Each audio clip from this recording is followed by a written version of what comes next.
पोट सतत भरल्या भरल्यासारखे वाटणे, गच्च होणे, गॅसेस, अपचन, ॲसिडिटी यासारखे त्रास तुम्हालाही होतात का?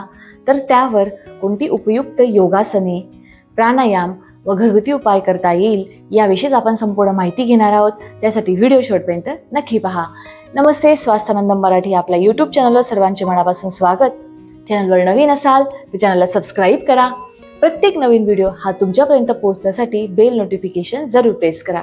पोटात गॅसेस, अपचन, ॲसिडिटी होण्याची अनेक कारणे आहेत, जसे की अति खाणे किंवा काही न खाणे, वातुळ पदार्थांचे जास्त सेवन, थंड पदार्थांचे, शीतपेयांचे जास्त सेवन केल्यामुळे, किंवा वय जसे जसे वाढते तसे वात शरीरात वाढत जातो आणि त्यामुळे देखील या समस्या वाढतात. तर या सर्व समस्यांवर योग अतिशय छान मदत करते. तर सुरुवात करूयात. रोज 5 ते 6 सूर्यनमस्कार घालणे अतिशय आवश्यक आहे. सूर्यनमस्कार हा सर्वांगीण व्यायाम आहे. डोक्यापासून पायापर्यंत पूर्ण शरीराचा छान व्यायाम होतो. पोटावर छान ताण येतो आणि त्यामुळे गॅसेस बाहेर निघण्यास मदत होते. सूर्यनमस्कार नेमका कसा करावा आणि तुम्हालाही सोबत सूर्यनमस्कार करायचे असतील तर वरती आय बटनमध्ये लिंक आहे, जाऊन नक्की पहा आणि त्यानुसार रोज सूर्यनमस्कार घाला.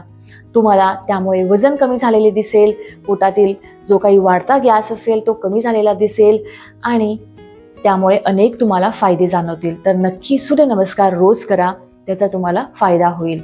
वाढत्या वयानुसार सूर्यनमस्कार जर तुम्हाला शक्य होत नसतील तर 3 योगासने सांगणार आहे, तर त्यांचेच तुम्ही रिपिटेशन्स करा, म्हणजे तुम्हाला अधिक फायदा मिळेल. त्यातील पहिले योगासन म्हणजे वज्रासन. तर ते कसे करावे? दंडासनामध्ये बसून घ्या. या पद्धतीने पाठीचा कणा सरळ ठेवा आणि हळूहळू पायांना वळवून घ्या.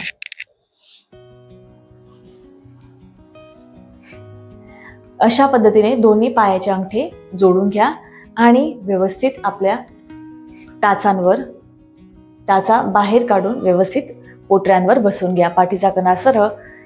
हे वज्रासन आपल्याला अतिशय फायदेशीर आहे. अपचन, गॅसेस, ॲसिडिटी लवकरात लवकर बाहेर काढण्याचं काम छान करतं.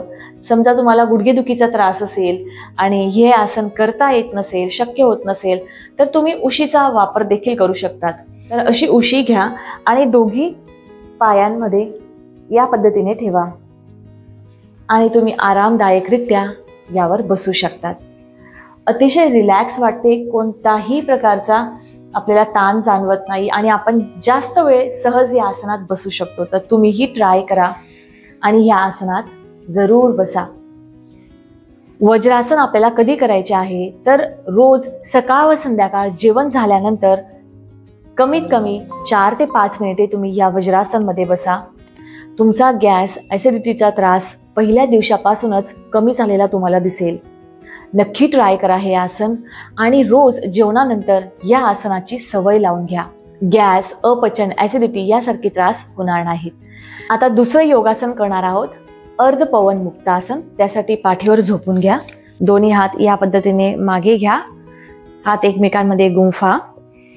श्वास घ्या आणि श्वास सोडत उजव्या पायाला पूर्णपणे छान ताणा आणि प्रेस करा. पोटावर जास्तीत जास्त दाब द्या आणि आपला जो काही पायाचा पंजा असेल हा बाहेरच्या दिशेने स्ट्रेच करा. पोटावर दाब द्या आणि जर तुम्हाला मानेसंबंधी कोणतेही त्रास नसतील, सर्वायकल मान दुखत नसेल, तुम्ही सहज अजून जास्त दाब देण्यासाठी मानेला वर करू शकता. या स्थितीत थांबा. 1 2 3 4 5 6 7 8 9 10. श्वास सोडत हळूहळू रिलॅक्स करा. याच पद्धतीने पुन्हा श्वास घ्या. श्वास सोडत डाव्या पायाला पकडा आणि मानेला उचलून घ्या. या स्थितीत थांबा. 10 9 8 7 6 5 4 3 2 1. Slowly relax. तर जर मानेसंबंधी कोणतेही त्रास नसतील तर मानेला उचला. जर मानेला त्रास होत असेल तर मानेला उचलू नका. फक्त आपण पोटावर दाब देत याच स्थितीत थांबा. याने देखील अतिशय फरक पडतो. पोटातील गॅसेस पोटावर दाब पडल्यामुळे बाहेर निघण्यास मदत होते. आता तिसरं आसन पवनमुक्त आसन. यासाठी दोन्ही पाय फोल्ड करा आणि पोटावर दाब देत दोन्ही हातांनी गुडघ्यांना प्रेस करा. या पद्धतीने पोटावर दाब देत याच स्थितीत अर्धा ते 1 मिनिट थांबा. आणि मानेला कोणताही त्रास होत नसेल तर तुम्ही मानेला उचलू शकतात या पद्धतीने. यामुळे आणखी तुम्हाला जास्त प्रेशर पोटावर देता येईल. 1 2 3 4 5 6 7 8 9 10. खूप छान. Slowly relax. हळूहळू पायांना मोकळे करा. आता पोटातील गॅसेस, अपचन, ॲसिडिटीसाठी कोणता प्राणायाम महत्त्वाचा आहे तो आपण पाहूयात. सर्वात महत्त्वाचा प्राणायाम म्हणजे कपालभाती. पोटासंबंधीच्या कोणत्याही समस्या असतील तर तुम्ही कपालभाती रोज करा. तुम्हाला त्याचा अतिशय फायदा होईल. कपालभाती कोणी करू नये. जर गर्भवती महिला असतील, तुम्हाला बीपीचा त्रास असेल, बीपी वाढत असेल, हर्नियाचा त्रास असेल किंवा नुकतेच कोणते ऑपरेशन झाले असेल तर हा प्राणायाम करू नका. कपालभाती प्राणायाम हा आपण गॅसेस, अपचन, ॲसिडिटीसाठी करणार आहोत. म्हणजे आपल्या शरीरातील वाढता वात आपल्याला कमी करायचा आहे. तर त्यासाठी वायुमुद्रा आपल्याला आवश्यक आहे. दुसरा जो बोट असेल आपल्या अंगठ्याच्या बेसला लावा. या पद्धतीने वायुमुद्रा दोन्ही हातांची करा आणि आपल्या गुडघ्यांवर ठेवा. पाठीचा कणा सरळ, खांदे सैल सोडा आणि श्वास सोडत पोटाला आत खिचा.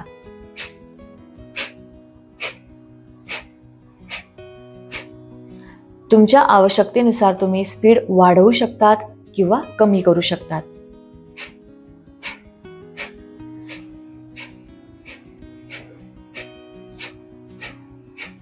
श्वास सोडायचा आणि पोटाला आत खेचायचं. आपली पूर्ण जी हालचाल असेल ही पोटाजवळ आणण्याचा प्रयत्न करा. जर तुम्हाला सुरुवातीला सवय नसेल तर तुम्ही हळूहळू करा.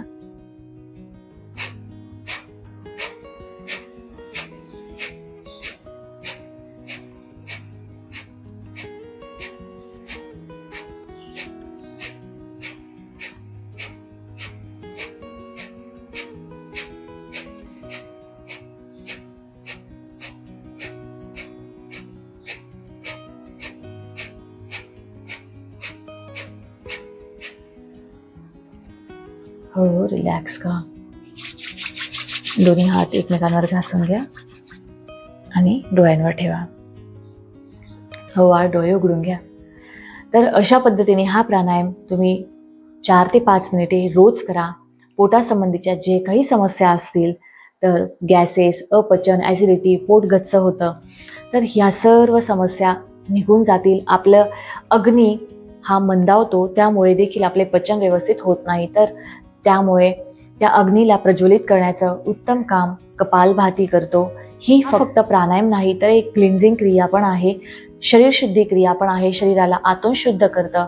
अनेक रोगांवर, अनेक व्याधींवर उपयुक्त आहे. तर रोज करा आणि यापासून मिळणारे फायदे घ्या.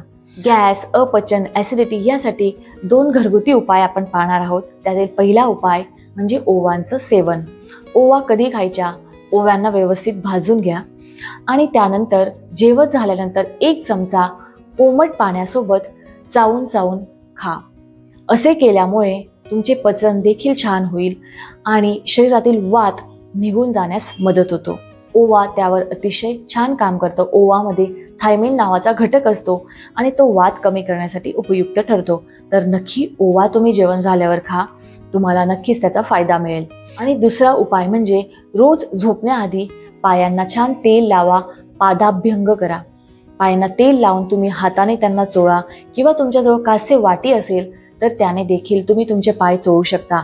यामुळे देखील शरीरातील अतिवात बाहेर निघण्यास मदत होते. तर नेमकं पादाभ्यंग कसं करावं याविषयी तुम्हाला माहिती हवी असेल तर वरती आय बटनमध्ये लिंक आहे, जाऊन नक्की पहा आणि त्यापासून मिळणारे फायदे नक्की घ्या. तसेच आपल्या आहाराविषयी जागृत असणे महत्त्वाचे आहे. रोज 7 ते 8च्या दरम्यान जेवून घ्या. रात्रीचे हलके खा, त्यात तुम्ही सॅलॅड किंवा सूपचा वापर करू शकतात.